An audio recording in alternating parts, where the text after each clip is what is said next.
Hi guys, good morning. कैसे हो आप लोग सब? आई होप आप सब एकदम बढ़िया, फर्स्ट क्लास और बहुत ज्यादा मजे में होंगे। Yes sir. दोस्तों, हम लोग एक बहुत ही इंटरेस्टिंग और बढ़िया सा चैप्टर पढ़ रहे हैं, last chapter of our module 1, जो हम लोग बात कर रहे हैं अबाउट रिपोर्टिंग के बारे में। तो इसके अंदर हम लोग एसे नंबर 700 पढ़ रहे थे, और एसे नंबर 700 में हम लोग ने अपने 9 पॉइंट्स जो है उसको डिस्कस कर लिया था, और कुछ ही 3-4 पॉइंट्स अपने बचे हैं, उसको हम लोग पढ़ेंगे आज। और फिर उसके बाद एसे 700 अपना फिनिश हो जाएगा, राइट। एक बार क्विकली रिकैप कर लेते हैं अभी तक हमने एसे 700 में क्या बातचीत करी। एसे 700 में हमने बात करी कि सबसे पहले हमने बात करी about what is general purpose financial statements. General purpose financial statements मतलब जो लार्ज नंबर ऑफ यूजर्स के लिए जो होता है, उसके लिए जो ये ऑडिट रिपोर्ट बनती है, उसके लिए हम लोग बनाते हैं general purpose financial statements. Correct, एकदम sorry, general purpose financial statements, और उसके ऊपर हम लोग ये रिपोर्ट देते हैं। करेक्ट है। तो इसके अंदर जब रिपोर्ट देना है तो एक आपको फॉर्मेट दिया गया है अंडर एस 700। तो उसके अंदर क्या क्या बातें आती है, तो सबसे पहले हमने देखा कि उसके अंदर सर जी आएगा टाइटल, फिर होगा एड्रेसी, फिर उसके बाद होगा अपना ओपिनियन पैराग्राफ। ओपिनियन पैराग्राफ को दो हिस्सों में बांटा जाएगा। वो दो हिस्से कौन से होंगे? नंबर 1 एक इंट्रोडक्शन वाला होगा, और दूसरा अपन अनमॉडिफाइड ओपिनियन देंगे। फिर नंबर 3 पॉइंट होने के बाद हम लोग फोर्थ पॉइंट पे हम लोग बात करते हैं अबाउट बेसिस फॉर ओपिनियन। जो हमने थर्ड पैराग्राफ में जो ओपिनियन दिया है, वो ओपिनियन आपने किस बेसिस पे दिया है उसका जिक्र होगा इन पैराग्राफ नंबर 4, जिसके अंदर हम लोग बोलेंगे कि भाई we have conducted our audit in accordance with the standards on auditing. Yes sir. फिर अपनी रिस्पॉन्सिबिलिटीज क्या है अंडर दिस ऐसे, go to the next particular section in the auditors report that discusses our responsibility. Number 3, we have complied with all the ethical requirements including independence. And last में हम लोग बात करते हैं about what that we have obtained sufficient and appropriate audit evidence. Number 4 के बाद number 5 हम लोग बात करते हैं अबाउट गोइंग कंसर्न। नंबर 6 हम लोग बात करते हैं अबाउट की ऑडिट मैटर्स। वो होने के बाद हम लोग चर्चा करते हैं about the management's responsibility in relation to preparation of financial statements. और उसके बाद 8th पॉइंट में हमने डिस्कस करी कि what is the auditor's responsibility. So उसको हम लोग ने 3 सेक्शन में डिवाइड किया था। एक, उसकी रिस्पॉन्सिबिलिटी क्या है? To obtain reasonable assurance that financial statements are free from material misstatement whether due to fraud और एरर। एंड उसके बाद to communicate in to the in the form of audit report. उसके बाद हम लोग कहते हैं कि misstatements can be because of what? Fraud और एरर। करेक्ट है एकदम। And it is not a guarantee that क्या कहते हैं, audit even though conducted in accordance with the SA will always detect what? Material misstatements. And फिर उसके बाद define what is a misstatement, what is materiality. तो वो अपना first point होता है। सेकंड, पूरा the way we conduct the audit. और थर्ड पॉइंट जो हम लोग ने टीसीडब्ल्यूजी को कम्युनिकेट करना था, वो पॉइंट्स के बारे में बातचीत करी थी। लास्ट में हम लोग ने बात करी थी कि ये पूरा जो ऑडिटर्स रिस्पॉन्सिबिलिटी के बारे में जो है, उसका लोकेशन कहां पे रहेगा। So it can be in the main body, it can be through appendix, और it can be what? Attached to the website. ठीक है, और उसका लिंक अपन यहां पे दे देंगे। अब यहां से हम लोग बात करते हैं about what? Other reporting responsibilities. अब इसके बारे में चर्चा करेंगे। Okay, so here we are. 10वें पॉइंट पे आते हैं अदर रिपोर्टिंग रिस्पॉन्सिबिलिटीज। अब देखो भाई, अदर रिपोर्टिंग रिस्पॉन्सिबिलिटीज की बात जो थी, देखो जो पैराग्राफ नंबर 8 के अंदर जो रिपोर्टिंग किया था, that reporting responsibilities of auditor was as per standards on auditing। वो किसके हिसाब से था? वो it was as per standards on auditing. समझा क्या बात को? बट अब कभी कभी आपको लॉ का रिक्वायरमेंट होगा, बराबर कि नहीं? सो रिक्वायरमेंट ऑफ लॉ अगर है, तो आप उसे कहां डालोगे? तो रिक्वायरमेंट ऑफ द लॉ है, तो आप ये 10th पॉइंट के अंदर इसको पुट करोगे। सर एग्जाम्पल, जैसे हम लोग को लॉ की रिक्वायरमेंट और हम लोग को उसको रिपोर्ट करना है, तो सो जैसे section number 143 subsection 3, duty to audit report, उसके बारे में इंफॉर्मेशन यहां आएगी। जैसे हम लोग बात करते हैं 143 सबसेक्शन 11, जिसके तहत हम लोग को कारो 2020 के ऊपर रिपोर्टिंग करना है, तो वो कहां आएगा? वो आएगा इधर।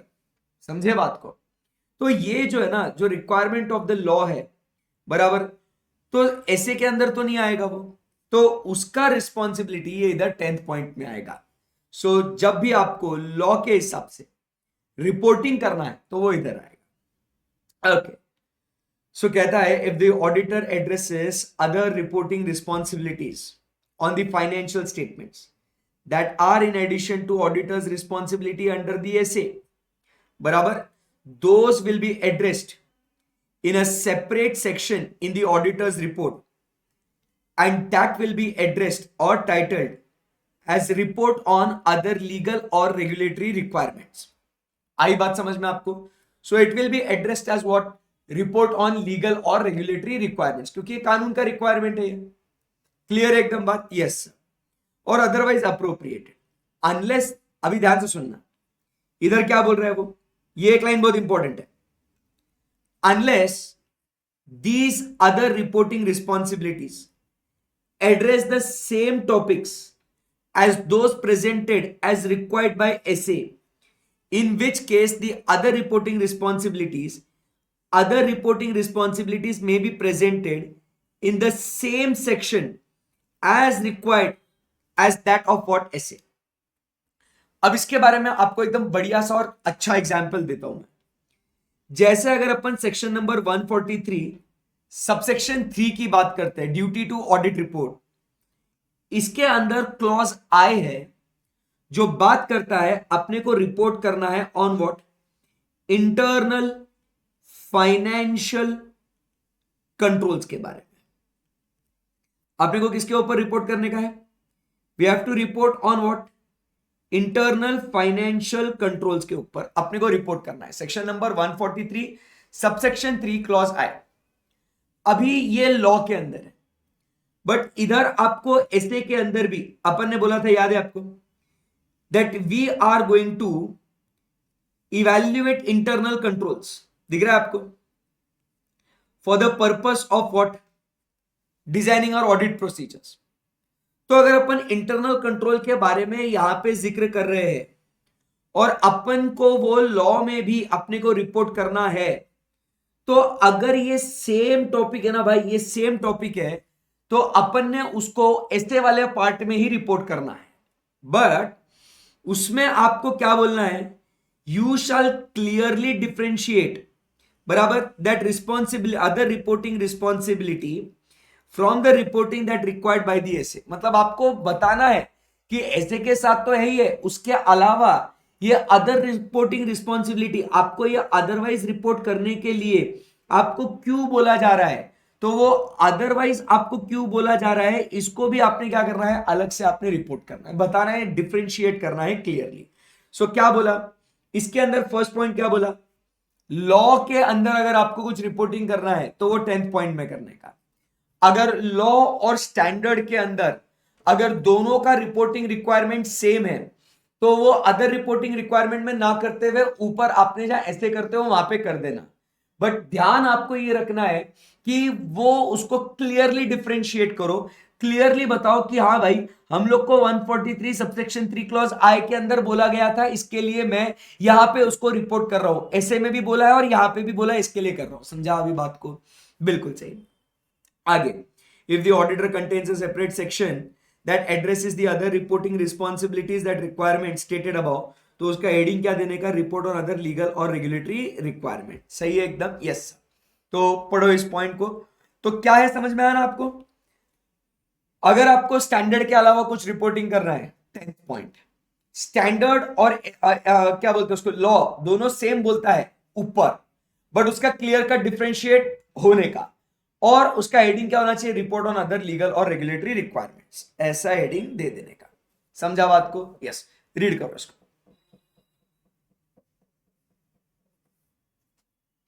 फिर आगे एकदम सिंपल पॉइंट है, खत्म हो जाएगा।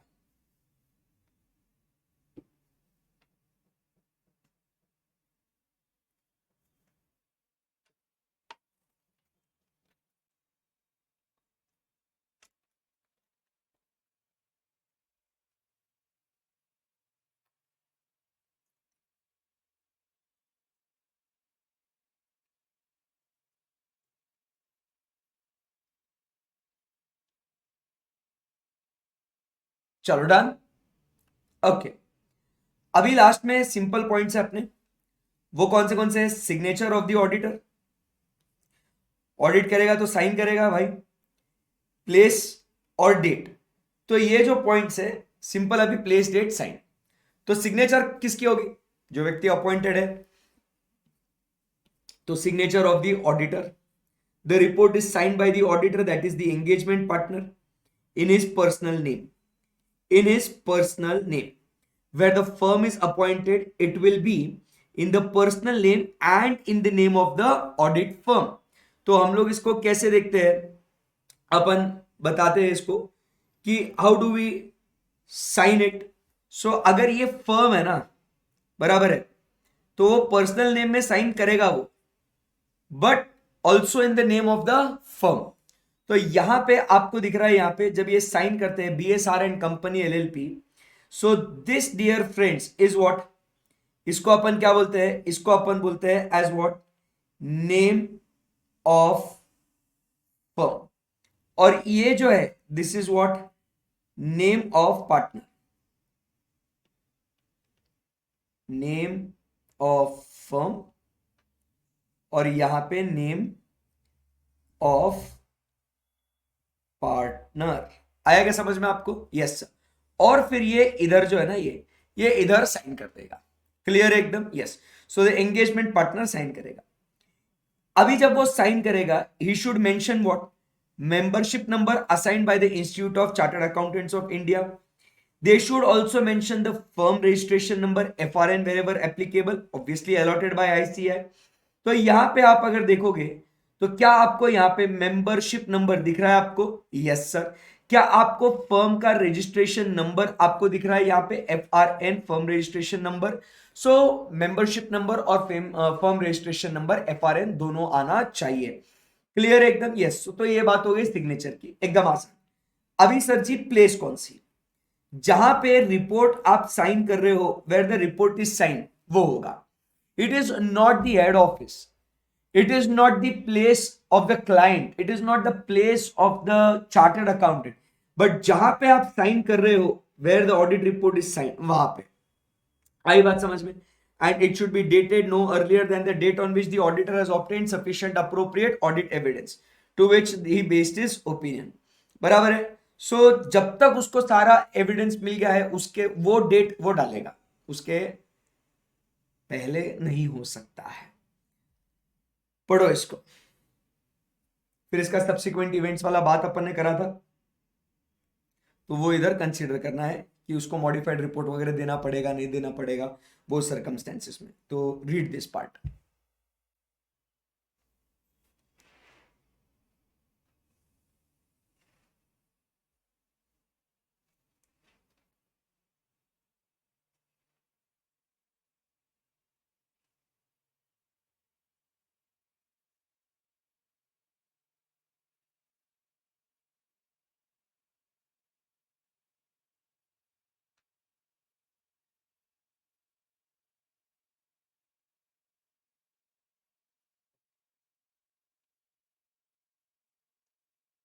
चलो, सो अब यहां पे और एक चीज के बारे में बात करेंगे, यूडिन। यूडिन मतलब क्या है? यूनिक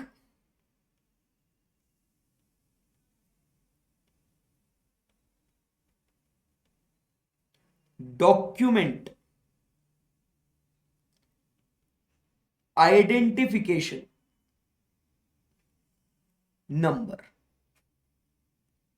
ये आप लोग ऑफिस में सब काम करते होंगे आप। सो यूडिन का मतलब क्या है? It is unique document identification number. होता क्या है ना, बहुत सारे जो लोग हैं ना, वो चार्टर्ड अकाउंटेंट्स को इंपोर्सोनेट करते थे, इंपोर्सोनेट कॉपी करते थे, फेक बताते थे कि हम लोग चार्टर्ड अकाउंटेंट है, बट आखिर में है नहीं। बहुत स्टूडेंट्स जो CA बने नहीं, वो क्या करते थे? नॉलेज तो है भाई, डिग्री नहीं है, क्या करे? रोजी रोटी के लिए क्या करते थे लोग?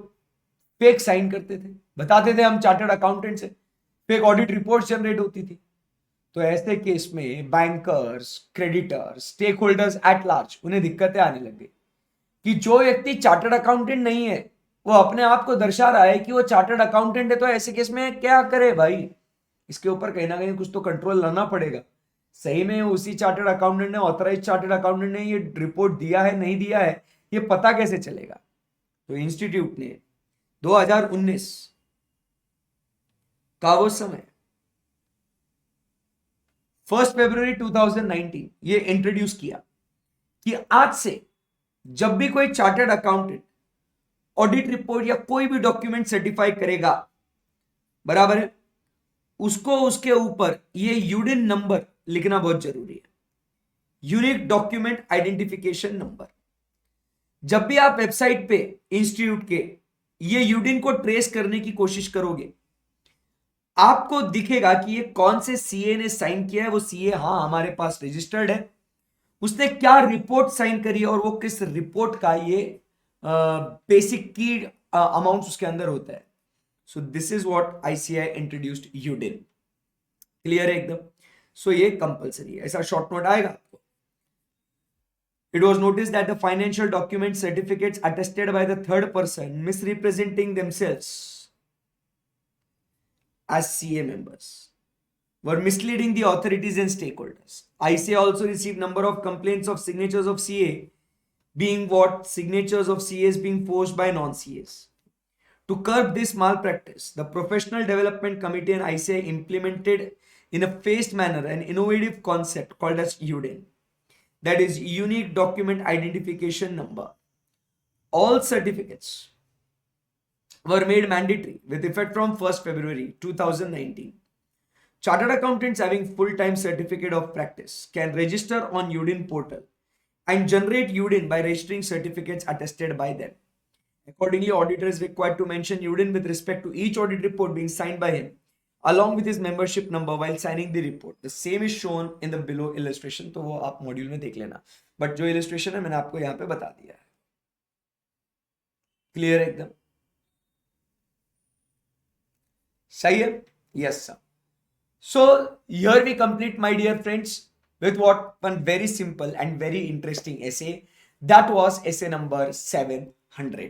मजा आ गया एकदम? Yes sir. पॉइंट नंबर 4 आप लोगों को होमवर्क के लिए दिया था, उम्मीद कर रहा हूं आप लोगों ने पढ़ा है उसको। यस सर, पढ़ा है, बहुत बढ़िया। अब चलते हैं बच्चा आगे। essay number 705।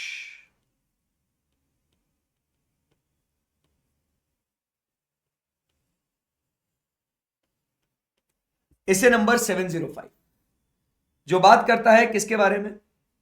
Modifications to the opinion in the independent auditors report. ठीक है, ध्यान से सुनिएगा, समझिएगा।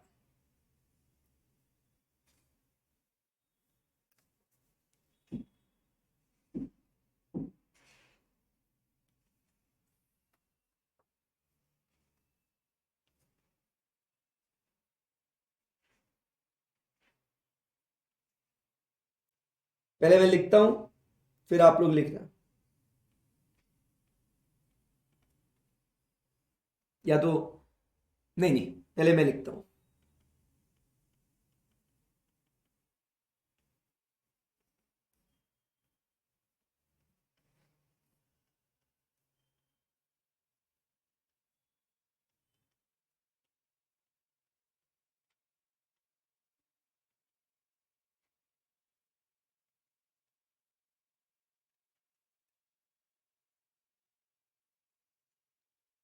ये बात करता है about what? Modification of opinion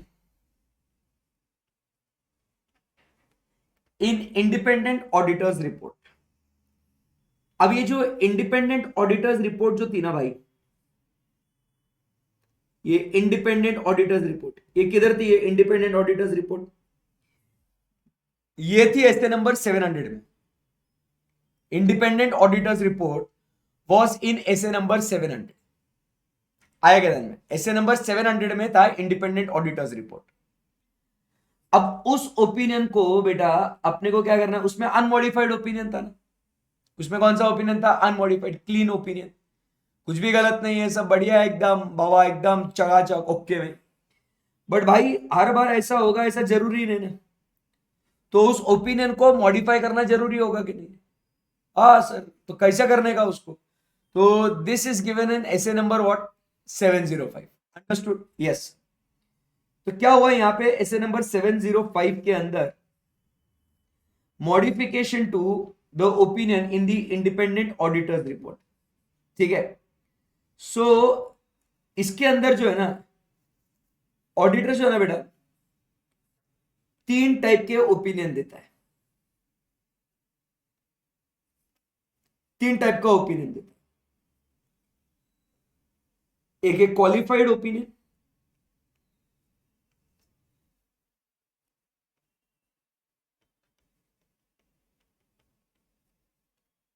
next is disclaimer of opinion,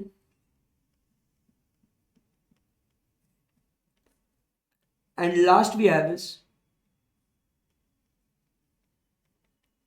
adverse opinion।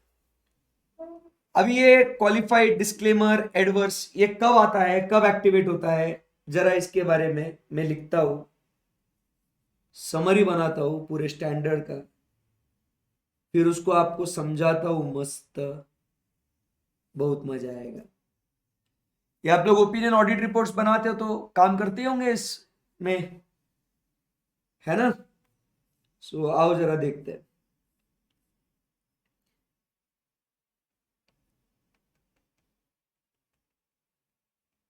लिखता हूं पहले।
चलो इतना नोट करो, फिर आगे चर्चा करते हैं इसकी। Note it down.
Right fast, बहुत पढ़ना है इसके बारे में।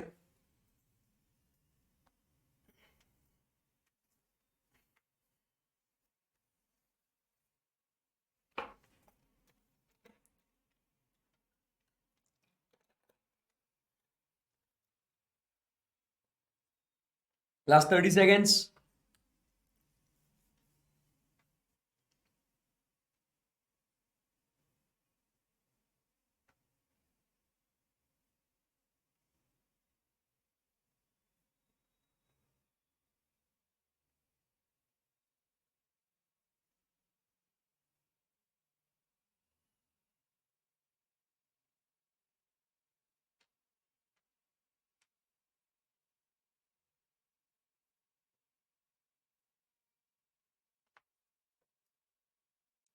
चलो, सो अभी मालिक बात करते हैं मस्त एकदम ऐसे नंबर 705 के बारे में। मजा आएगा एकदम, बहुत खूब।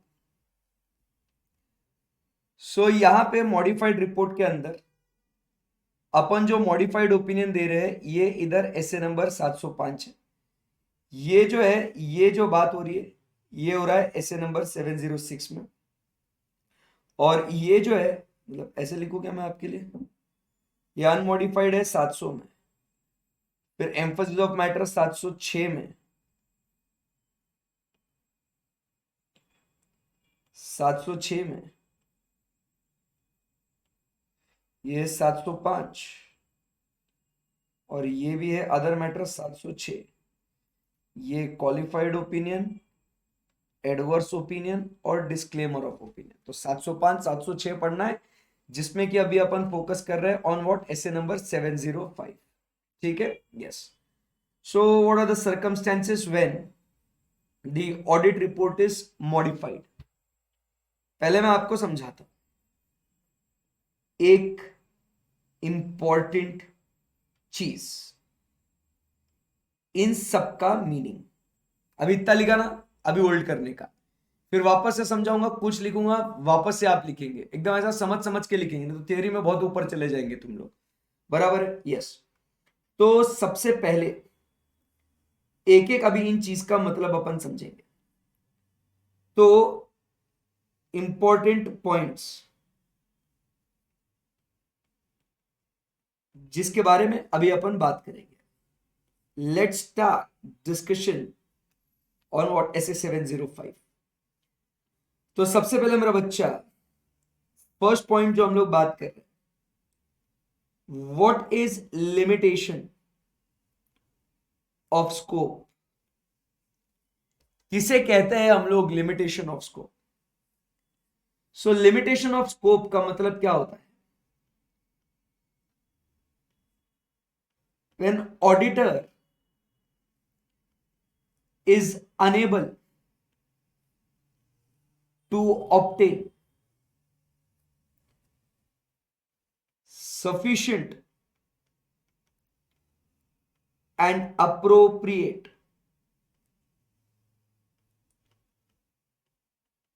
ऑडिट एविडेंस,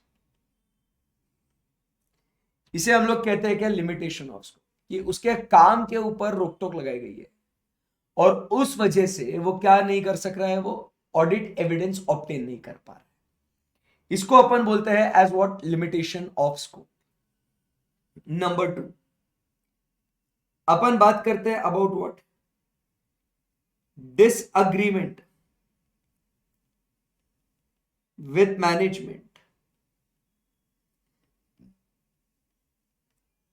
इसका मतलब क्या होता है, disagreement with management? Having obtained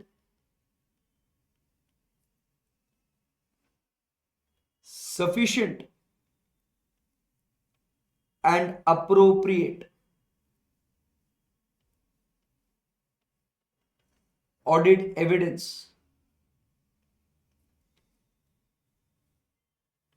auditor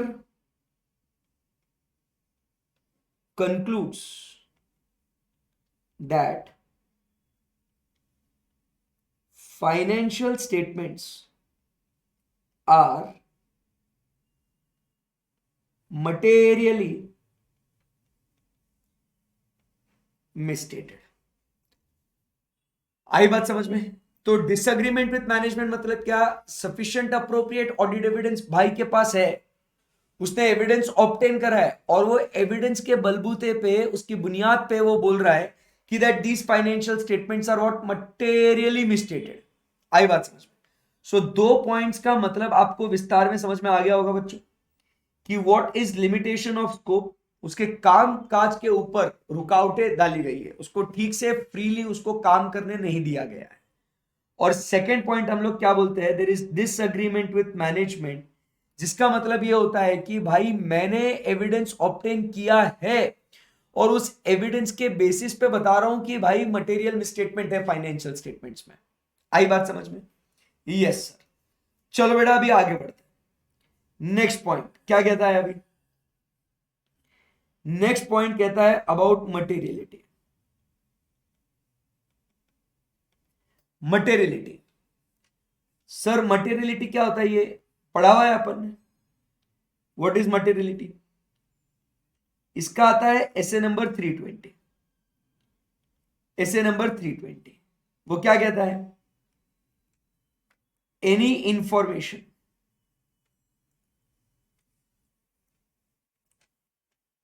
which can significantly influence the economic decisions of the users taken on the basis of financial statements as a whole। मतलब कोई भी जानकारी जिसके वजह से आपके इकोनॉमिक डिसीजंस अगर चेंज हो रहे हो ना, तो वो डिसीजन जो है ना सर वो मटेरियल हो जाती है। आई बात समझ में आपको? So any information which has the power to influence the significant economic decisions of the users taken on the basis of financial statements as a whole, that particular information becomes what material if it has the capabilities to influence what the decisions। उसको बोलते हैं ऐसे 320 के हिसाब से कि that information dear friends becomes what material। ये जमा क्या बात आपको? Yes sir. ये एक एक पॉइंट जो है ना उससे पूरा कॉन्सेप्ट बनेगा। ये पूरा जो है ना ऐसे 705 में ये सब ये डेफिनेशंस बहुत इंपॉर्टेंट है, इसका मतलब समझना बहुत जरूरी है। तो लिमिटेशन मतलब क्या, डिसएग्रीमेंट मतलब क्या, मटेरियलिटी मतलब क्या। और अब जो आखिरी पॉइंट जो हमें डिस्कस करना है वो क्या है? परवेसिव। परवेसिव का मैं आपको पहले तो एकदम सिंपल मतलब समझाता हूं और वो समझने के बाद फिर अपन क्या करेंगे, उसका टेक्निकल डेफिनेशन जो है उस टेक्निकल डेफिनेशन को अपन स्टडी करेंगे। ठीक है? सो परवेसिव किसे कहते हैं? Pervasive in simple words which affects financial statements.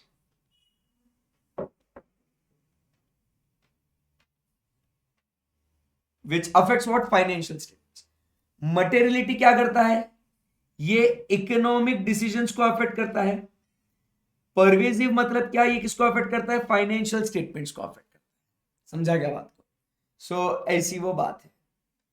Clear है एकदम? Yes. So materiality affects what? Economic decisions. Pervasiveness affects what? Financial statements. जरा परवेसिव का और थोड़ा बढ़िया सा डेफिनेशन अपन देखेंगे। आइए देवी और सचिन, डेफिनेशन ऑफ परवेसिव। फिर उसके बाद डिटेल में हम लोग ये बेसिक टर्मिनोलॉजी समझ में आ गया ना, फिर आपको समझ में आ जाएगा कि ये कहानी क्या है और एकदम बढ़िया सा और मस्त लंबा चौड़ा स्टैंडर्ड ये इतने से पार्ट में खत्म हो जाता है।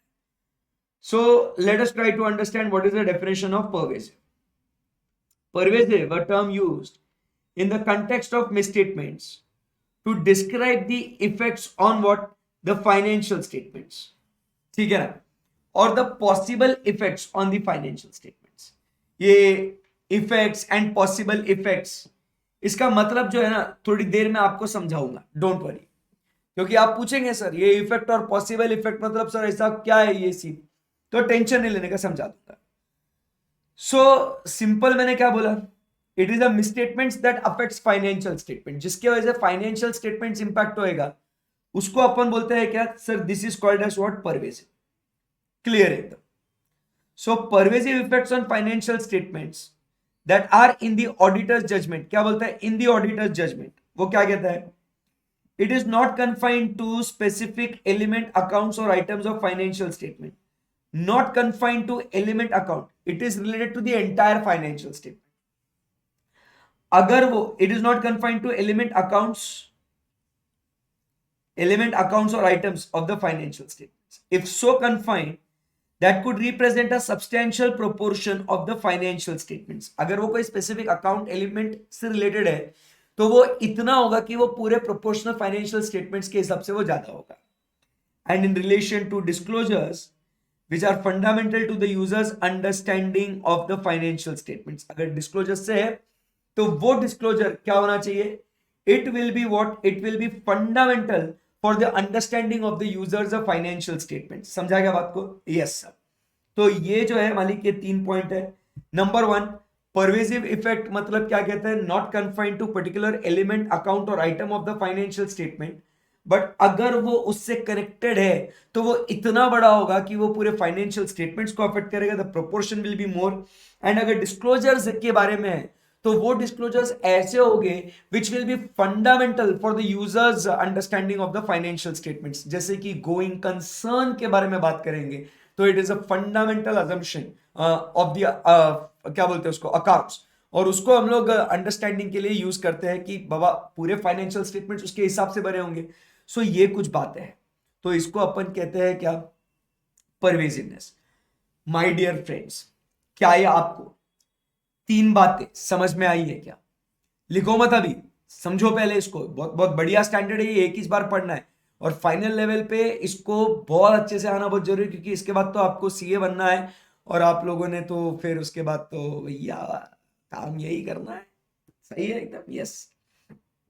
सो लिमिटेशन मतलब क्या कहा हमने कि भाई यहां पे लिमिटेशन का मतलब अपन ने क्या देखा कि auditor is unable to obtain evidence, उस वजह से वो ओपिनियन नहीं दे सकता। डिसएग्रीमेंट में बोला ओपिनियन दे रहा हूं कि गलत है करके, क्योंकि मेरे पास सबूत है।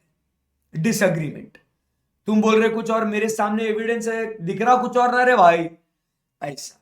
Materiality and pervasiveness. तो आइए अब हम लोग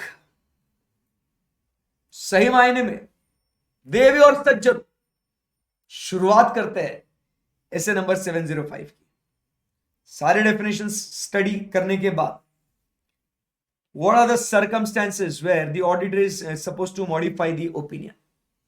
Circumstances क्या क्या?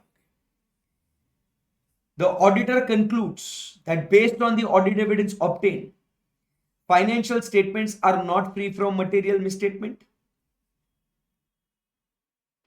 or he is unable to obtain sufficient appropriate audit evidence to conclude whether financial statements as a whole are free from material misstatement or not। समझा क्या बात? सो यहां पे मेरे बच्चे एकदम ध्यान से सुनना, based on audit evidence obtained, इसका मतलब क्या है, क्या बोलेंगे अपन ने जो स्टडी किया उसका सिंपल चार्ट बनाए रहे बाबा। Based on the audit evidence obtained, एकदम best, based on audit evidence मतलब क्या हुआ यहाँ पे सर, यहाँ पे डिसएग्रीमेंट हो गया है, ये वाला पॉइंट है ना, डिसएग्रीमेंट विथ मैनेजमेंट। अपना ओपिनियन कैसा है, disagreement with management.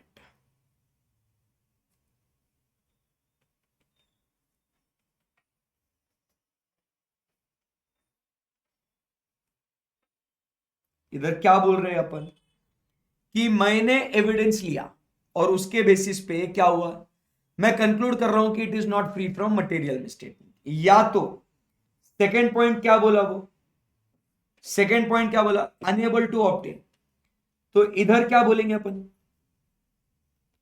Limitation of scope. मेरे कामकाज के ऊपर रिस्ट्रिक्शन था, उस वजह से मैं एविडेंस ऑब्टेन नहीं कर पाया। सही है एकदम, यस। तो अगर अपन ये चार्ट पे आके देखें तो ये वाले पॉइंट्स बेटा अगर तू फोकस करेगा ना, मैं इसको इरेज करेगा वापस से, बट ये वाले पॉइंट्स अगर तू फोकस करेगा ना तो क्या नजर आता है यहां पे अपने? यार यही दो चीजें हैं जिसके ऊपर पूरा ओपिनियन बेस्ड है। यही यही तो दो चीजें है ना मालिक, इसके अलावा क्या है कुछ? बता मेरे को। लिमिटेशन या डिसएग्रीमेंट, उसी के ऊपर जो भी ओपिनियन रहेगा, मतलब क्वालिफाइड हो, डिस्क्लेमर हो, एडवर्स हो। क्वालिफाइड में यही दो बातें हैं, एडवर्स में क्या है? डिसएग्रीमेंट, और डिस्क्लेमर में लिमिटेशन। गुड है एकदम, जम गया। चल now what is the objective of the audit?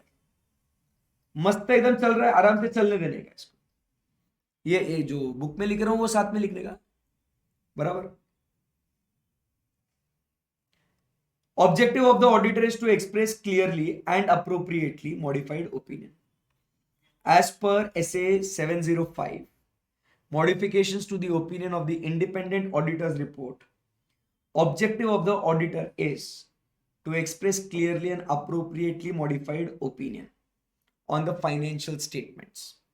To express clearly and appropriately the modified opinion. When यही बातें हैं क्या? Concludes based on the audit evidence obtained,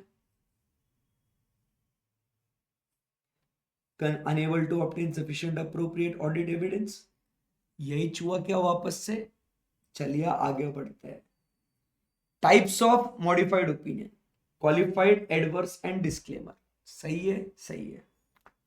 अभी आगे बढ़ते हैं। क्वालिफाइड ओपिनियन कब देने का, मॉडिफाइड, एडवर्स, क्वालिफाइड, एडवर्स और डिस्क्लेमर कब देने का, उसके बारे में बात करते हैं। देख, समझ, सुन प्यार से। समरी बनाया ना, ध्यान देने का भी, मतलब और बनाएंगे, वो जो लिखा हुआ है वो तो लिखेंगे, relax. The auditor having obtained sufficient appropriate audit evidence concludes that misstatements which are material but not pervasive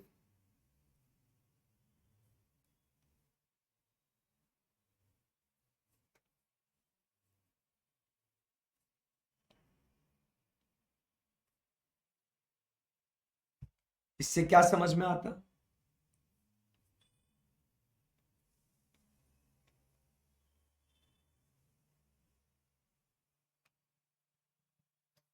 कि देयर इज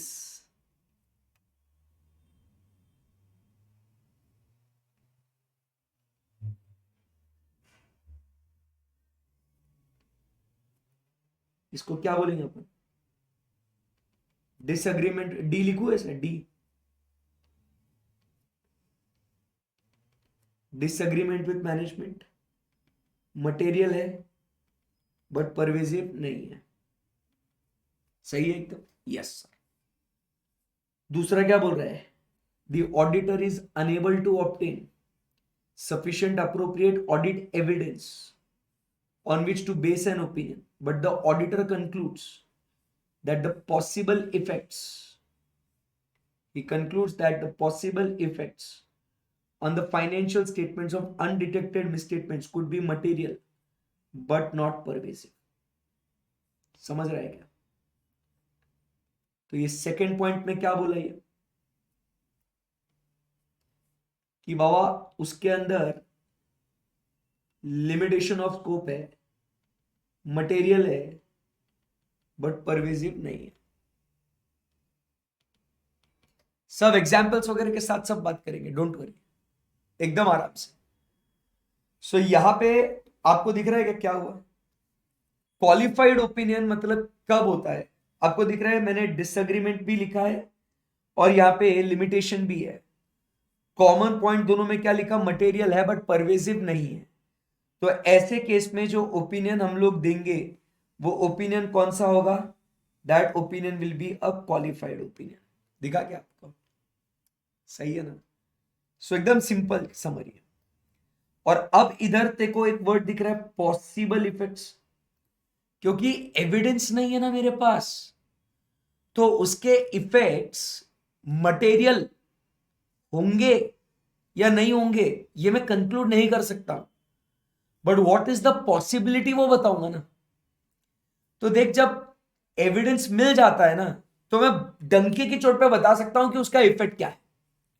बट इधर क्या बोला, when auditor is unable to obtain ना sufficient appropriate evidence, तो उस केस में उसके impact, उसका इफेक्ट मटेरियलिटी पे या परवेजिवनेस पे क्या होगा, ये गारंटी के तौर पे मैं नहीं बता सकता, बट क्या पॉसिबली हो सकता है वो मैं जरूर बता सकता हूं। मेरे को लगता है कि पॉसिबल ऐसा है, समझा बात को, तो वो मुझे वहां पे ध्यान में रखने का है। क्लियर एकदम बात। सो इसीलिए यहां पे एक जगह इफेक्ट्स और दूसरी जगह पॉसिबल इफेक्ट्स हम लोग वर्ड यूज करते हैं। केयरफुली ध्यान में रखना है एग्जाम में, जब आपको इलिस्ट्रेशन के फॉर्म में अगर कोई ओपिनियन पैराग्राफ दिया है, उसमें वर्ड इफेक्ट, पॉसिबल इफेक्ट क्या है वो ध्यान से पढ़ना। क्लियर है एकदम? यस, ये बात हो गई। पहले जो चार्ट ये है, ये इसको समझेंगे, टर्मिनोलॉजीज को फिट करेंगे, फिर एग्जांपल्स के साथ बात करेंगे, बकायदा ऑडिट रिपोर्ट्स दिखाऊंगा यार, डोंट वरी। ठीक है, ओके। उसके बाद the auditor concludes, the auditor shell express an adverse opinion when having obtained sufficient appropriate audit evidence conclude misstatements individually or in aggregate with other are both material and pervasive to the financial statements। समझ में आया क्या छोटे? सो adverse के लिए क्या बोलेंगे? Disagreement, हाँ सर। मटेरियलिटी, हाँ सर। परवेजिवनेस, हाँ सर। समझा गया? एडवर्स के लिए disagreement with management, yes. Materiality, yes. Pervasiveness, yes. देखो उधर अपना लास्ट जो बनाया वो आपने भी लिखा हुआ है, ये एडवर्स ओपिनियन। मजा ही आ गया। डिसएग्रीमेंट, मटेरियल टिक, परवेजिव टिक। अभी इधर the auditor shell give disclaimer of an opinion, disclaim of an opinion कभी, when the auditor is unable to obtain sufficient appropriate audit evidence on which to base the opinion and he concludes that the possible effects on the financial statements be both what, could be both what, material and pervasive।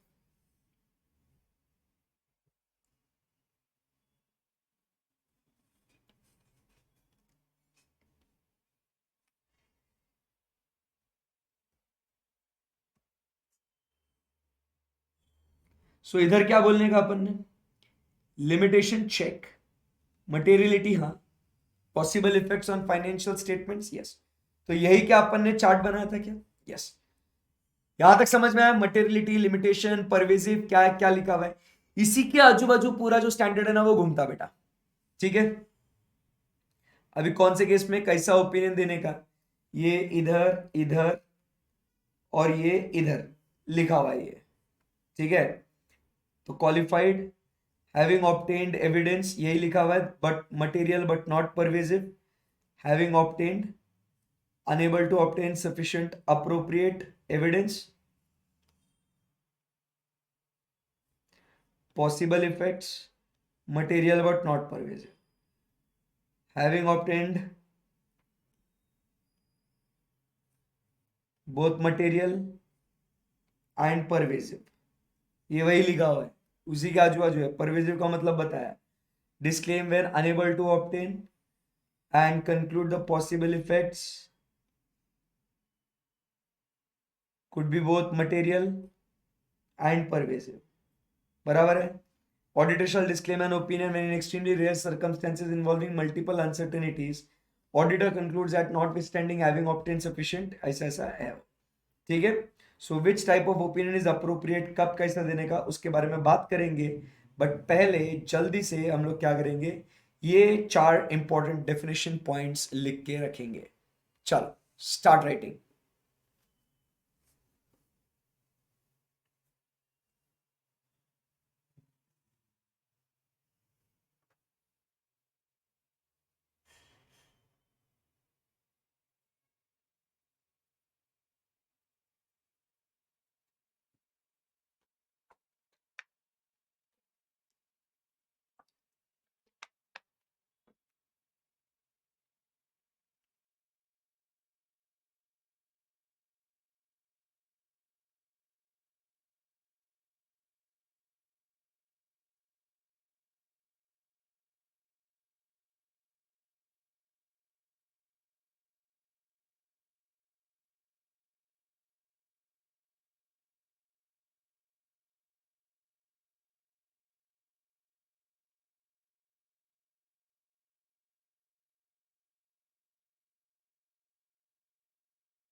चलो सो आगे बढ़ते हैं यहां से अपन लोग। और अब विच type of opinion is appropriate depends upon यही वापस बातें सारी। The nature of matter giving rise to modification, that is whether financial statements are materially misstated or not। Materiality तो होना बहुत जरूरी है, क्योंकि जो चीज अगर इमटेरियल है तो अपने को कोई वैसा फर्क पड़ता है नहीं। सो मटेरियलिटी होना बहुत जरूरी है। और in case the financial statements in case of inability to obtain may be materially misstated। so ये दिख रहा है आपको डिफरेंस आर एंड मे। तो जब एविडेंस ऑब्टेन करके बोल रहे हैं कि गलत है तो बोलेंगे कि वो मटेरियल है, या पॉसिबल इफेक्ट्स की वो पॉसिबली मटेरियल है या नहीं है। Number two, the auditors judgement about what, pervasiveness.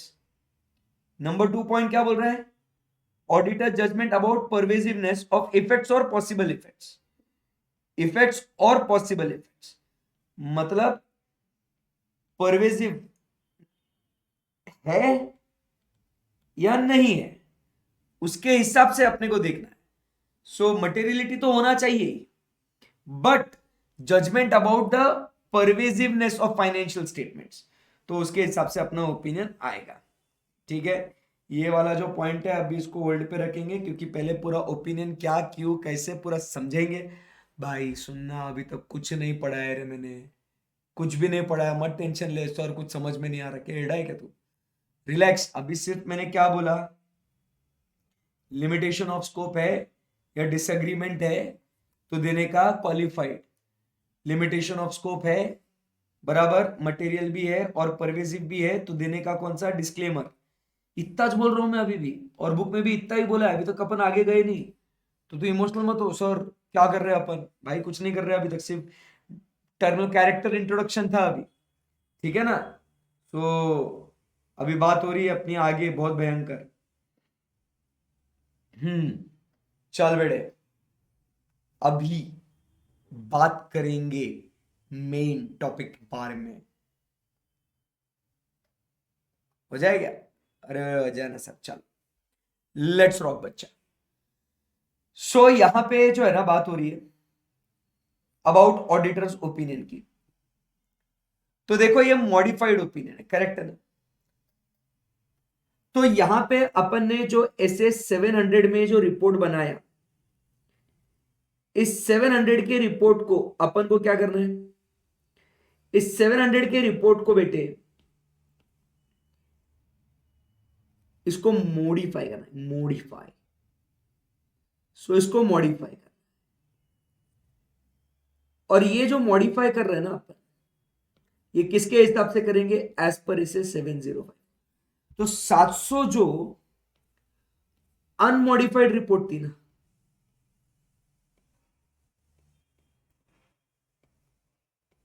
सात सौ वाली जो अनमॉडिफाइड रिपोर्ट थी ना, अब उसको 705 के हिसाब से उसको मॉडिफाई करना है। तो क्या क्या बदलाव, नंबर 1, ऑडिटर्स ओपिनियन वाला पैराग्राफ हेडिंग चेंज होएगा।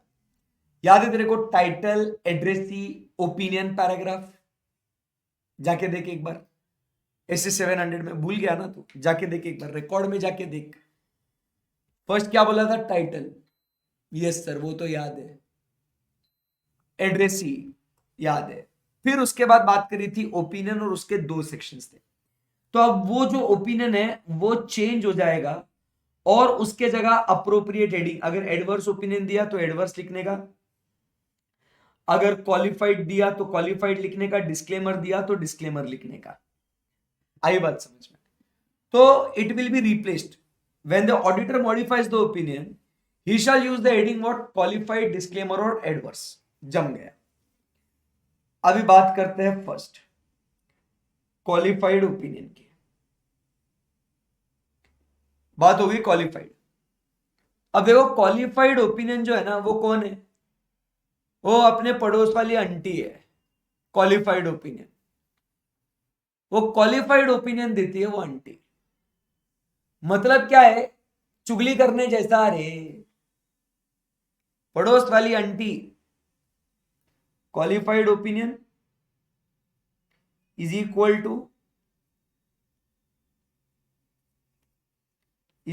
टू पड़ोस वाली आंटी। पड़ोस वाली आंटी क्या करती है? चुगली। मम्मा को आपकी चुगली करती है ना?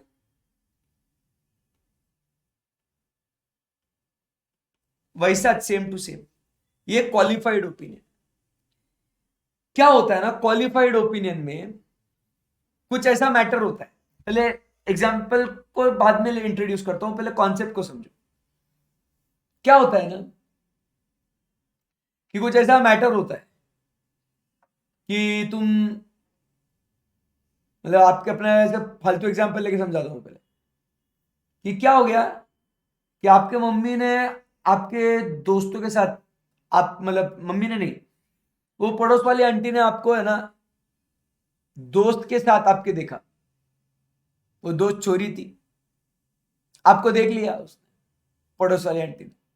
नहीं कुछ नहीं, आप बस बात कर रहे थे सर, फ्रेंड सर, ऐसा कुछ, तौबा तौबा, राधे राधे, राम राम, ऐसा कुछ नहीं सर, गलत नहीं सर, वो उससे बुक लिया था और फिर नोट्स कम लोग एक्सचेंज करे सर और बात करें। पड़ोस वाली आंटी ने देखा, रे बाबा, ओए ओए ओए, छोरा जो है ना छोरी से बात कर रहा है। तो ये इंफॉर्मेशन वो आंटी को मिली। अब वो गई शेयर होल्डर के पास। शेयर होल्डर कौन? मम्मा। मम्मा को जाके बोली कि देखो आपका लड़का जो है ना लड़कियों से बात कर रहा है, मुझे ये इंफॉर्मेशन, आंटी क्या बोलती है, मुझे ये इंफॉर्मेशन मटेरियल लगी क्योंकि इससे आपका डिसीजन चेंज हो सकता है आपके लड़के के बारे में, बराबर। बट ऐसा मैंने उसको कुछ गलत काम करते हुए देखा नहीं कि जिसके वजह से उसके कैरेक्टर पे दाग लगे। तो वो परवेजिव तो नहीं है। मतलब ये जानकारी मुझे लगी है अहम है क्योंकि इसके वजह से आपके डिसीजंस जो है वो बदल सकते हैं। समझे बात को? बट इसके ऊपर भाई कुछ ऐसा इंपैक्ट नहीं आएगा, बस मैं आपको ये बता रही हूं, ये बस चुगली कर रही हूं मैं। समझे बात को? तो मम्मी फिर आपके साथ क्या करना क्या नहीं करना वो मम्मी का डिसीजन है। समझा बात को? आंटी का काम क्या था? उसको लगा कि यूजर के लिए ये जानकारी बहुत मटेरियल है, मजा आएगा रे बाबा। समझा समझा समझा समझा? तो क्वालिफाइड ओपिनियन का मतलब क्या होता है कि भाई उसका सिर्फ अपन ने जिक्र करना, उसको सिर्फ अपन ने मेंशन करना। आई बात समझ में? को बोलते हैं भाई क्वालिफाइड ओपिनियन, चुगली करना। समझे बात को? तो क्या होता है इसमें, अपन क्या बोलते हैं, when the auditor expresses a qualified opinion due to a material misstatement in the financial statements, बराबर है, तो उसको लगता है ऐसा, so in the auditors opinion वो मटेरियल मिसस्टेटमेंट है वो, तो वो कैसा ओपिनियन देगा, वो एक्सेप्ट फॉर, वो आंटी बोलेगी कि मैंने ऐसा ऐसा देखा कि वो छोरा जो है ना आपका ऐसा ऐसा बातें कर रहा था, भूख ले रहा था, बढ़िया हंसी हंसी हो रही थी, ताली वाली मार रहा था, वाह एकदम एकदम ऐसे जैसे कि कुछ गड़बड़ है। सो क्या बोलेगा, एक्सेप्ट फॉर, एक्सेप्ट फॉर मैंने जो ये बताया ना, इतना सा बता देगी आंटी। फिर आंटी बोल देगी देखो ये मिसस्टेटमेंट मेरे को दिखी, ठीक है, मेरे को लगा मेरे को आपको ये बताना चाहिए। तो फिर वो क्या बोलेगा, इसको छोड़ के बाकी ये जो मैंने बताया ना, ऐसा वो एकदम ऐसे हंसी मजाक से बातें कर रहा था, बहुत खुशी खुशी बात कर रहा था ना, ऐसे हाई फाई दे रहा था, बराबर है, ऐसा ये सब चालू था ऐसे ऐसे बीच बाजार में चार लोगों के सामने। इसके अलावा बाकी तो लड़का बहुत एकदम ईमानदार है, लड़की बहुत बढ़िया है एकदम ऐसा, बाकी बाकी कोई दिक्कत नहीं है ऐसा, तो सिर्फ वो चुगली करना है। सो इसके लिए क्या है कि एक्सेप्ट फॉर दिस, सिवाय उसको छोड़ के बाकी सब बढ़िया है। तो अपन ओपिनियन क्या देंगे, when reporting in accordance with the fair presentation framework, वो क्या बोलेगा, the accompanying financial statements present fairly in all material respects और give true and fair view as per the applicable, बाकी सब बढ़िया। उसको छोड़ के मतलब उतना पॉइंट छोड़ के वो एक मैंने चीज देखी उसको छोड़ के ना बाकी सब एकदम ओके, ट्रू एंड फेयर है। और यही अगर आप कंप्लायंस फ्रेमवर्क में रिपोर्ट कर रहे हो तो हम बोलेंगे उसको छोड़ के इट इज बीइंग प्रिपेयर्ड, वो कंप्लाई कर रहा है वो अकंपनिंग फाइनेंशियल रिपोर्टिंग फ्रेमवर्क को। समझा क्या बात को? सो ये अपन को बात हो रही है। अभी इसका एग्जाम्पल लेते हैं, ठीक है, in regards to what? Qualified opinion. No distinction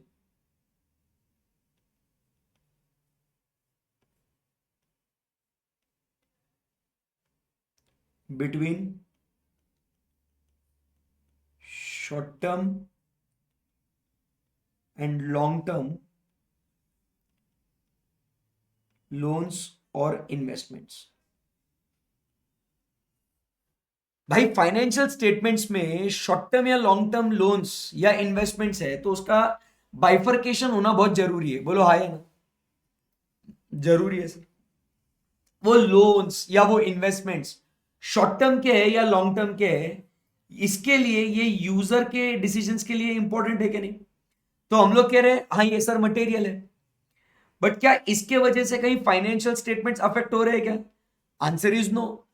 financial statements में जो लोन का अमाउंट है, इन्वेस्टमेंट का अमाउंट है, वो तो वैसे का वैसे ही रहेगा ना भाई। तो ऐसे केस में हम लोग जो ओपिनियन देंगे वो कौन सा होगा? सो हम लोग देंगे क्वालिफाइड ओपिनियन। हम लोग क्या बोलेंगे कि उस पॉइंट को छोड़ के कि भाई वो उन्होंने शॉर्ट टर्म लॉन्ग टर्म का बाइफर्केशन बराबर से किया नहीं, उतने पॉइंट को छोड़ के बाकी जो फाइनेंशियल स्टेटमेंट्स है ना वो ट्रू एंड फेयर है। क्योंकि financial reporting pervasiveness it doesn't affect the financial statements as a whole. समझा बात को? सो उसमें कोई दिक्कत नहीं है, बट भाई यूजर के पॉइंट ऑफ व्यू से वो शॉर्ट टर्म है या लॉन्ग टर्म है वो अपने को बताना बहुत जरूरी है ना। आया समझ में?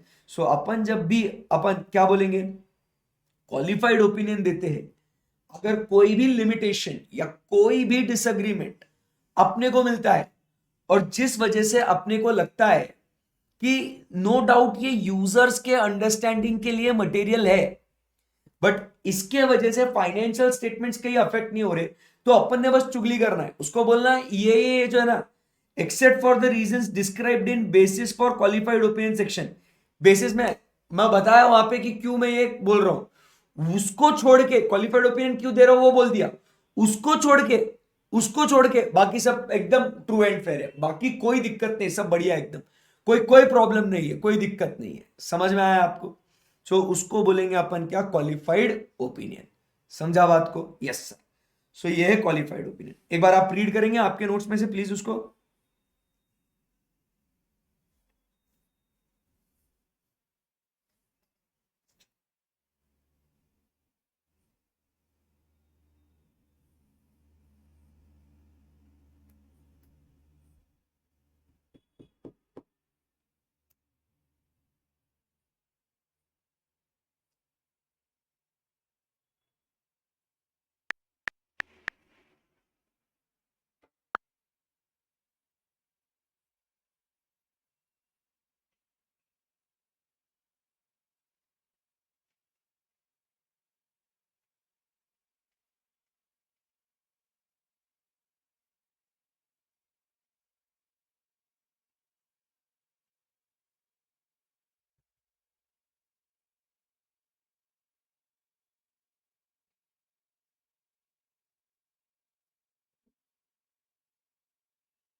हम्म।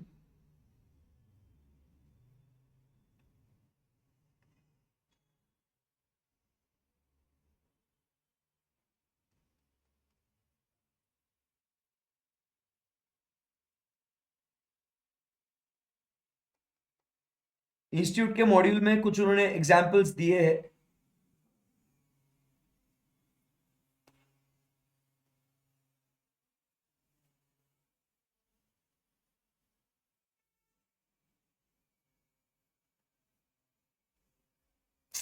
अबे यार,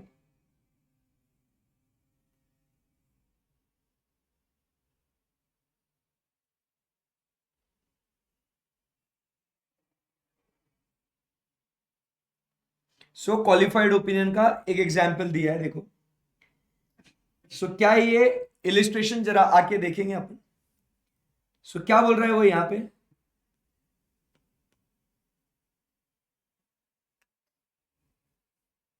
एक्स वाई जेड, ऐसा एग्जाम में क्वेश्चन आएगा आपको, ध्यान से सुनना।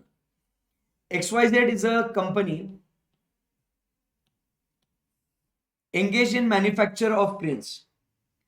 C.A. Sudhir is a statutory auditor of the company. The company has taken long-term funding, ठीक है, for fixed capital requirements and short-term funding for working capital requirements. During the course of audit, ठीक है, C.A. Sudhir found that company's financing arrangements are about to expire and the company is unable to renegotiate or obtain replacement financing. So company is unable to renegotiate or obtain replacement financing. As such, a company may be unable to realize its asset and discharge its liabilities in the normal course of business. So ये जो है, ये क्या बोल रहा है यहाँ पे, इधर ये बोल रहा है कि गोइंग कंसर्न इसका अफेक्ट हो रहा है, क्योंकि it is what, a financial reason, जिसके वजह से कंपनी का फ्यूचर प्रोस्पेक्ट्स क्या है क्या नहीं बता नहीं सकते. Notes to accounts annexed to the financial statements discuss the magnitude of these financial arrangements, the expiration and the total financing arrangements. However, the financial statement do not include discussion on the impact or availability of refinancing.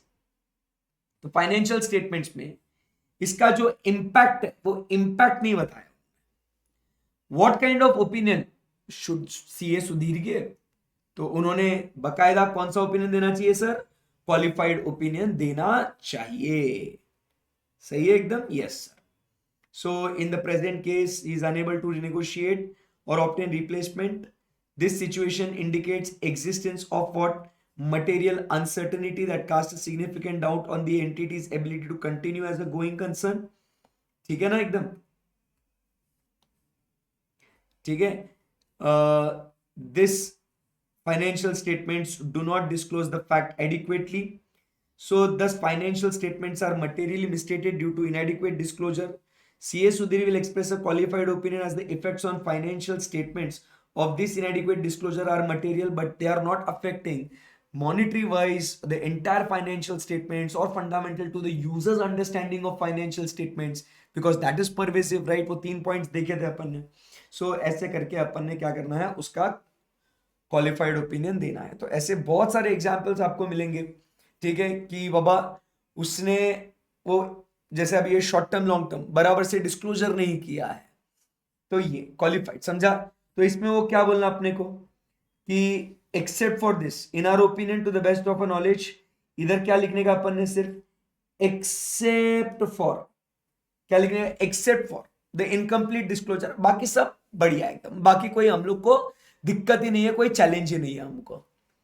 Simple एकदम भाई, मजा ही आ गया एकदम. चल फिर आगे बढ़ते हैं. अभी नेक्स्ट आपका फेवरेट एडवर्स ओपिनियन पे चलते हैं. अभी बात हो रही है किसके ऊपर, एडवर्स ओपिनियन की. So when to give an adverse opinion, when the auditor obtains evidence, और एविडेंस के बेसिस पे वो कंक्लूड करता है कि भाई फाइनेंशियल स्टेटमेंट्स में जो मैटर है वो गलत है, और वो मटेरियल भी है, और वो फाइनेंशियल स्टेटमेंट्स को अफेक्ट भी कर रहा है, वो बराबर है, वो फाइनेंशियल मटेरियल भी और परवेसिव भी है. तो ऐसे केस में हम लोग को क्या करना है, एडवर्स ओपिनियन देना है. सो एडवर्स ओपिनियन में अपन सिंपल एकदम क्या क्या बोल रहे हैं यहाँ पे, देयर इज नो चुगली, इधर स्ट्रेट फॉरवर्ड, बिकॉज ऑफ, इस सबके वजह से, जो रीजन हम लोग बेसिस फॉर एडवर्स ओपिनियन में बता रहे हैं ना, उस वजह से हम लोग बोल रहे हैं कि आपके financial statement they do not present fairly और give true and fair view. They do not, यहां पे अपन एकदम ब्लंटली बोल रहे हैं कि भाई नहीं है बराबर से, नहीं है बराबर से, हमारे पास एविडेंस है. एडवर्स में क्या बोल रहे हैं, हैविंग ऑब्टेन्ड एविडेंस, अपने पास सफिशिएंट अप्रोप्रिएट ऑडिट एविडेंस है, और उस एविडेंस के बेसिस पे हम लोग बोल रहे हैं कि यहां पे आपकी ये जो इंफॉर्मेशन है, मटेरियल तो है ही है, प्लस ये फाइनेंशियल स्टेटमेंट्स को भी अफेक्ट कर रही है. इस वजह से हम लोग बोलेंगे कि दे डू नॉट प्रेजेंट बट अगर ये फेयर प्रेजेंटेशन के अलावा अगर कंप्लायंस फ्रेमवर्क की बात कर रहे हैं तो इसमें हम लोग बोलेंगे they have not been prepared, कि भाई नहीं बनाया वैसा, हमारे पास सबूत है कि ये जो है ना बराबर से काम नहीं हुआ है। समझे? Let's talk about the example, let's discuss.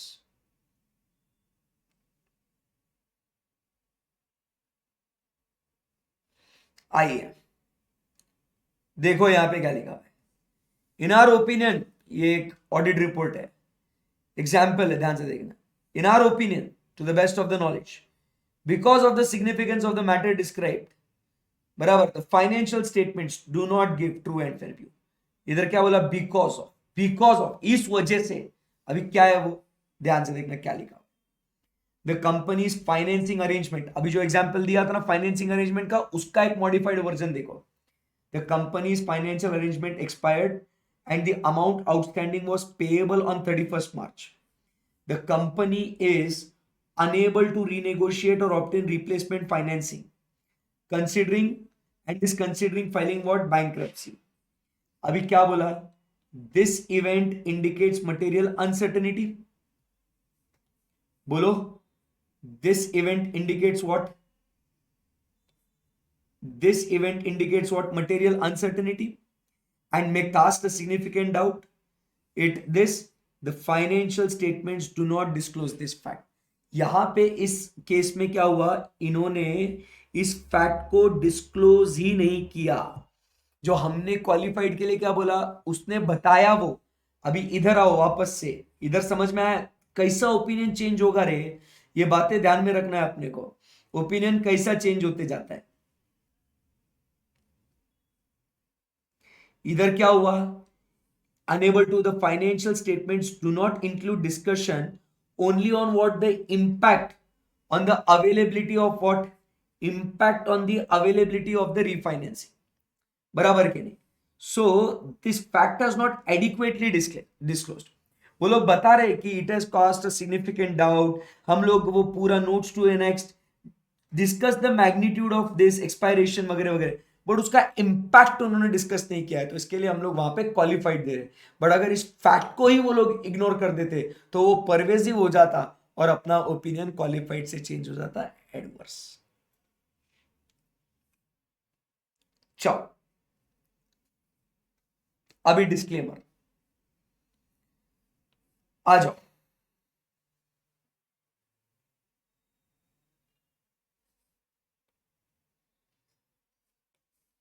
अभी बेटे बात हो रही है डिस्क्लेमर के बारे में।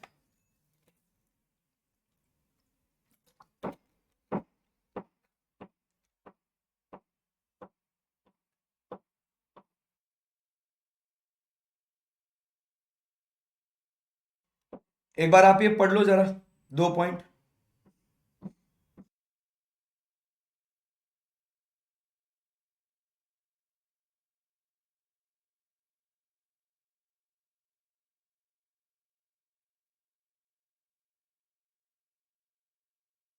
ये दोनों ओपिनियन एक बार अच्छे से पढ़ लेना, तो फिर हम लोग बात करेंगे फिर डिस्क्लेमर के बारे में।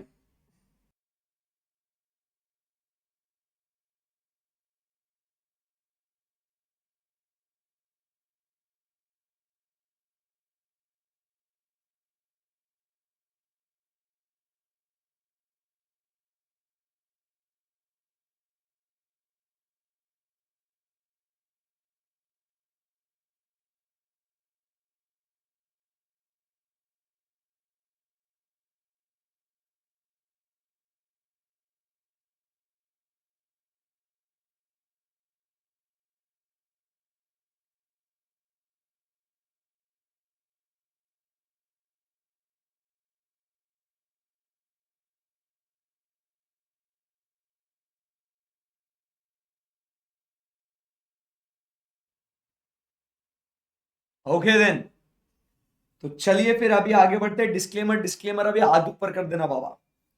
अभी डिस्क्लेमर मतलब क्या बोलता है देखो, we are unable to obtain sufficient appropriate audit evidence, we are unable to obtain. और अब ये जो हमने ऑब्टेन नहीं कर पाया ना, तो उसके जो पॉसिबल इफेक्ट्स है वो मटेरियल भी है और वो फाइनेंशियल स्टेटमेंट्स को भी अफेक्ट कर रहा है। तो ऐसे केस में भैया जी हम बोल रहे हैं we do not express an opinion. अरे भाई ओपिनियन नहीं दे सकता हूं यार, नहीं दे सकता ओपिनियन। मेरे को ओपिनियन देने के लिए एविडेंस की जरूरत है क्या? हाँ जी सर। मेरे को एविडेंस मिला क्या? ना जी सर। क्या वो मटेरियल है? हाँ सर। क्या वो फाइनेंशियल स्टेटमेंट्स पे इंपैक्ट कर सकता है क्या? हाँ सर। तो ऐसे केस में भाई आप जो ओपिनियन देंगे वो कौन सा होगा? Disclaimer of opinion. We do not express an opinion. हम ओपिनियन नहीं दे सकते। आगे बढ़ते हैं, पहले रिपोर्ट पढ़ाता हूं आप लोगों को।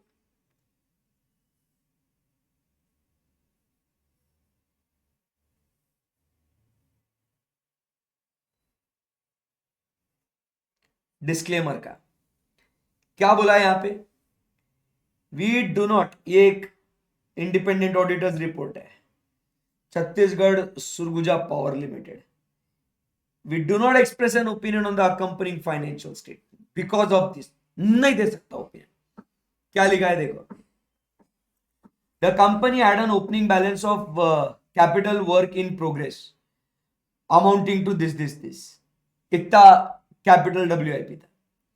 In view of the decision taken in its board meeting dated 25th July, the company had adjusted opening balance of CWIP expenses amounting to this against commitment advances provided by the procurer states. No interest on commitment advance of procurer states has been provided, although such interest was provided last year. मतलब current year कोई interest provide नहीं किया. Further, interest on balance payable to PFC and PFCCL has been provided to December. अभी क्या लिखा है ये ध्यान से पढ़ना, किस वजह से इन्होंने ये डिस्क्लेमर दिया है। We have not been provided balance confirmations as on 31st of March from all the procurer states. किसी से भी नहीं मिला है, nor any agreements entered into with to ensure that such treatment is in consonance with the original agreement. कि वो जो तुम लोग सेट ऑफ कर रहे हो, मर्ज कर रहे हो, वो भाई हमारे पास ऐसा कुछ भी कंफर्मेशन नहीं है, कोई अग्रीमेंट नहीं है कि हम लोग उससे कंफर्म कर सके कि ये सब करना बराबर है कि नहीं। In case the procurer states do not agree with the balances, there would be significant differences in the balance of the parties. भाई हमको कोई भी कंफर्मेशन नहीं है और हमको लगता है फिर अगर वो सिग्निफिकेंट डिफरेंसेस होंगे तो फाइनेंशियल स्टेटमेंट्स तो अफेक्ट होएगा ना भाई। तो ऐसे केस में हाथ ऊपर कर दिया and we say that we do not express an opinion on the financial statements. Clear एकदम? सो ये डिस्क्लेमर ऑफ ओपिनियन होता है कि डिस्क्लेमर ऑफ ओपिनियन में अपन क्या बोलते हैं कि we can not express the opinion, we can not express the opinion. ठीक है? सो अब इसके अंदर मॉडिफाइड में और कुछ बातें चेंज होगी बी और सी में। ध्यान से सुनना ये क्या क्या चेंज होगा। अभी दो क्या क्या बातें करनी है आप ध्यान से सुनिएगा, चीजें क्या क्या अमेंड होगी। जैसे अपन यहां पे फर्स्ट पॉइंट आते हैं, मैं आपको बस बता देता हूं, डायरेक्ट आके दिखाता हूं तो आपको मजा भी आएगा। इधर हम लोग लिखते हैं ना कि state that the financial statements have been what audited, ये ऐसा लिखते हैं ना अपन, state that it has been audited. ये चेंजेस क्या क्या होंगे वो ध्यान में रखना। सो इधर अपन लिखेंगे state that it has been audited के जगह 705 में हम लोग इसको मॉडिफाई करके हम लोग लिखेंगे सिर्फ यहां पे दैट वी वर एंगेज्ड, क्योंकि आपने ऑडिट एविडेंस ऑब्टेन किया क्या? नहीं। तो भाई अगर ऑडिट एविडेंस ऑब्टेन नहीं किया तो तूने ऑडिट थोड़ी किया, तो उधर क्या लिखने का? सिर्फ वी वर एंगेज्ड। समझा बात को? तो सिर्फ लिखने का वी वर एंगेज्ड। फिर उसके बाद next point basis for opinion में आया ना यहाँ पे, और इधर लिखा that we believe that we have, auditor believes that audit evidence has been obtained, उसको लिखने का मॉडिफाई करने का correct we have not obtained, ये मॉडिफाई करने का, खत्म हो गया बात।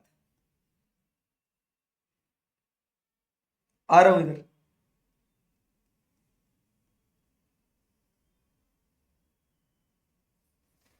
सो state that because of the significance, ये फोर्थ पॉइंट में बेसिस फॉर डिस्क्लेमर में लिखने का, the auditor is not been able to obtain sufficient appropriate audit evidence. समझ में आया ये? And amend the statement which indicates that it has been audited, state that the auditor was engaged. तो जहां हम लोग ऑडिटेड लिखते हैं वहां पे क्या लिखेंगे हम लोग? We were just engaged.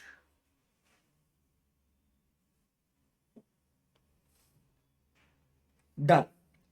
तो डिस्क्लेमर ऑफ ओपिनियन, तो तीन ओपिनियन अब समझ में आया आपको? क्वालिफाइड, डिस्क्लेमर और बेस्ट है। अभी बेसिस फॉर ओपिनियन, ये अपन को क्या करने का है?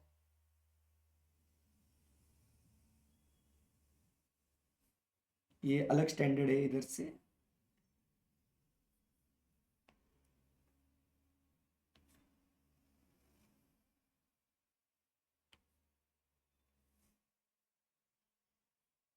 ठीक है, सो ये बातें करते हैं ना अभी अपन, फिर उसके बाद वो ऊपर का एक पेज बाकी है ना अपना। ये सब अभी सिंपल एकदम बेसिस फटाफट बोलने का। When the auditor modifies the opinion, बराबर। सो 700 में अपन वो लिखते हैं ना basis for opinion, that will be modified for basis for qualified opinion, बराबर। That will be modified to basis for qualified opinion, basis for adverse opinion and basis for disclaimer of opinion, बराबर। Within this section we will include a description of the matter giving rise to modification. So इसका details देने का ये वाला paragraph मेरे बच्चों आप लोगों ने पढ़ना चाहिए। यस, मैं आपको इंपॉर्टेंट पॉइंट्स हाईलाइट करके दूंगा, बट पहले आप इसको पढ़ेंगे।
पूरा पढ़ो इसको अच्छे से।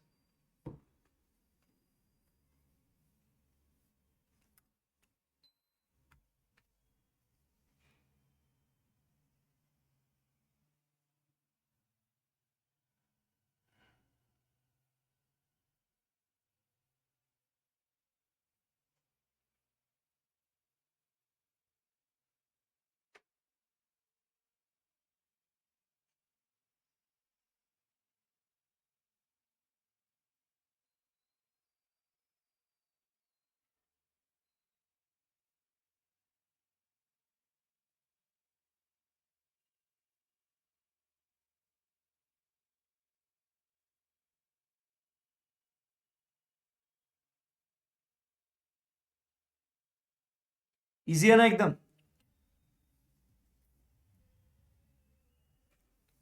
सो क्या क्या बोला है यहाँ पे? अमाउंट्स के बारे में होगा तो वो अमाउंट्स क्वांटिफाई करने का, बराबर है। सो उसके क्वांटिटेटिव डिटेल्स अपने को देने का है। अगर क्वांटिफाई करना पॉसिबल नहीं है तो वो भी लिखो आप। अगर नरेटिव डिस्क्लोजर्स में मटेरियल मिसस्टेटमेंट है तो एक्सप्लेनेशन दो कि वो मिसस्टेटमेंट क्यों है। अगर कोई नॉन डिस्क्लोजर है तो वो डिस्कस करो वो नॉन डिस्क्लोजर को, वो क्या नेचर की इंफॉर्मेशन ओमिट करी, और वो डिस्क्लोजर्स अगर लॉ प्रोहिबिट नहीं करता है तो वो डिस्क्लोजर क्यों भी डाल दो। तो ऐसे वो पॉइंट्स बताए गए हैं। पढ़ा क्या आप सबने?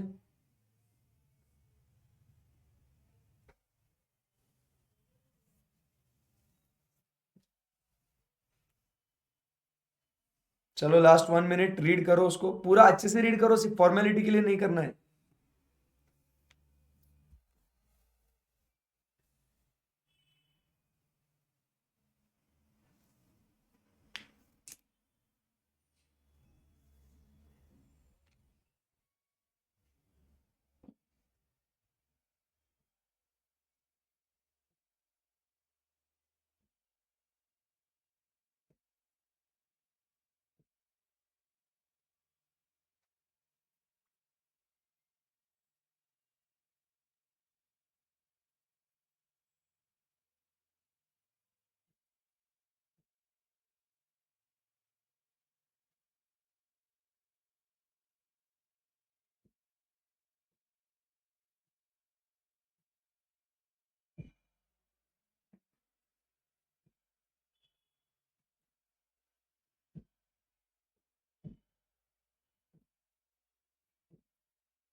चलो next, description of the auditor's responsibilities for the audit of financial statements. So अपनी रिस्पॉन्सिबिलिटी क्या है, ये बहुत ईजी है। When the auditor disclaims an opinion on the financial statements due to inability to obtain sufficient, the auditor shall amend the description of the auditor's responsibility. तो उसने ये statements ध्यान में रखना है। A statement that auditor's responsibility is to conduct the audit in the financial statements in accordance with the standards. A statement that because of the matter described in the basis, he was not able to obtain sufficient appropriate audit evidence. The statement about auditor's independence and other ethical requirements. तो ये जो हम लोग already देते थे. Consideration when the disclaimer of opinion, unless required by law, the auditor disclaims an opinion. He shall not include key audit matters in accordance with 701. जब 701 पढ़ेंगे तब पता चल जाएगा। और when the auditor expects to modify the opinion, shall communicate with those charged with governing the circumstances that led to the modification. Clear एकदम? Yes. अभी 5.5 वाले हेडिंग पे आते हैं, और एक ध्यान में रखना, इधर कहीं पॉइंट आया नहीं बट मैं आपको बता देता हूं। जब अपन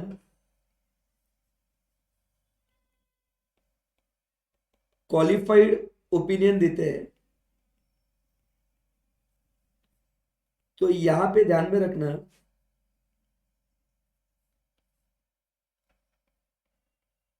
along with qualified opinion, auditor expresses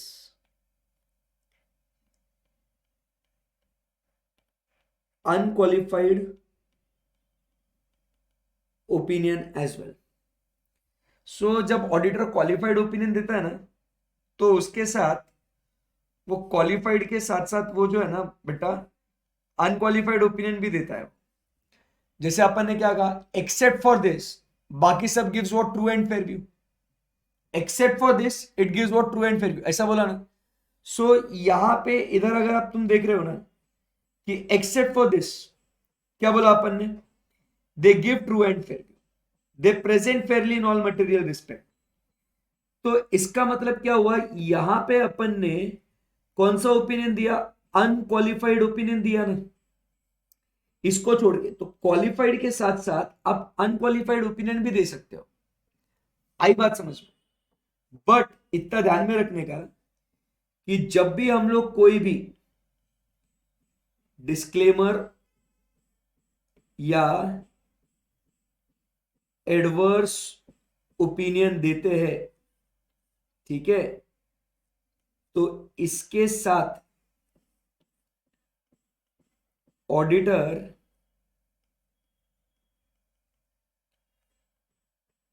can not express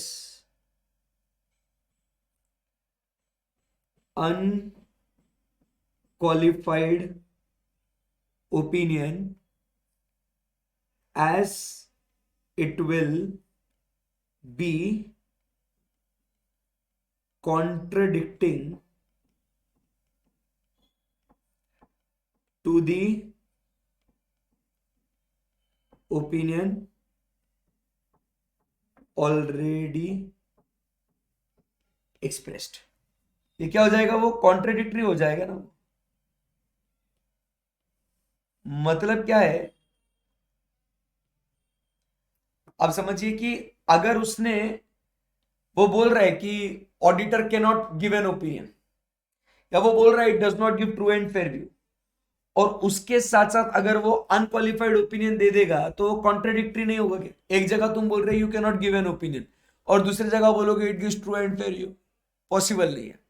एक जगह तुम बोल रहे हो do not give true and fair view, फिर आगे बोल रहे हो it is giving true and, तो सही नहीं रहेगा ना। सो डिस्क्लेमर या एडवर्स के साथ अनक्वालिफाइड ओपिनियन नहीं जाएगा, बट क्वालिफाइड के साथ अनक्वालिफाइड जाता ही है, ऐसा समझा? तो ये जो है ना, अपने को ध्यान में रखना बहुत जरूरी है, ऐसा नोट करो इसको।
चलो, सो आगे बढ़ते हैं। अभी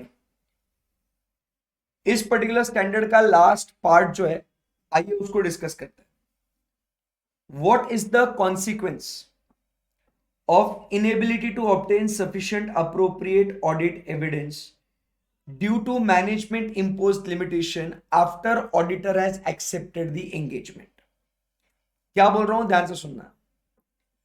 अगर इधर पहले तो बात ध्यान से समझना, if limitation is imposed prior to acceptance of engagement, audit should not be accepted। बेटा ये फर्स्ट पॉइंट समझा गया तेरे को? अगर तुम्हारे ऊपर लिमिटेशन ऑडिट एक्सेप्ट करने के पहले ही लगाया है और उसके वजह से तुमको लगता है कि डिस्क्लेमर ऑफ ओपिनियन देना पड़ सकता है, तो ऐसे केस में अपन ने ऑडिट को एक्सेप्ट ही नहीं करना। Point number 1 to be noted my lord, ठीक है? बट ऑडिट एक्सेप्ट करने के बाद, क्या बोला? ऑडिट एक्सेप्ट करने के बाद तेरे ऊपर लिमिटेशन लगाया, ओए होए होए, ऐसे केस में क्या करेंगे अपन? वेरी गुड, ऐसे केस में अपने को यहां पे आगे ये पॉइंट पढ़ना है। So after the engagement is accepted, बराबर, after the audit has been accepted, तो ऐसे केस में क्या करना है? स्टेप बाय स्टेप चीजें ध्यान से सुनना। If after accepting the engagement auditor becomes aware that management has impose the limitation, बराबर है। The auditor considers is likely to result in the need for qualified और डिस्क्लेमर ऑफ एन ओपिनियन, जो अभी अपन ने पढ़ा कि लिमिटेशन लगाया है अपने स्कोप के ऊपर, और इस लिमिटेशन के वजह से मालिक एक तो क्वालिफाइड ओपिनियन देना पड़ सकता है या डिस्क्लेमर ऑफ ओपिनियन देना पड़ सकता है।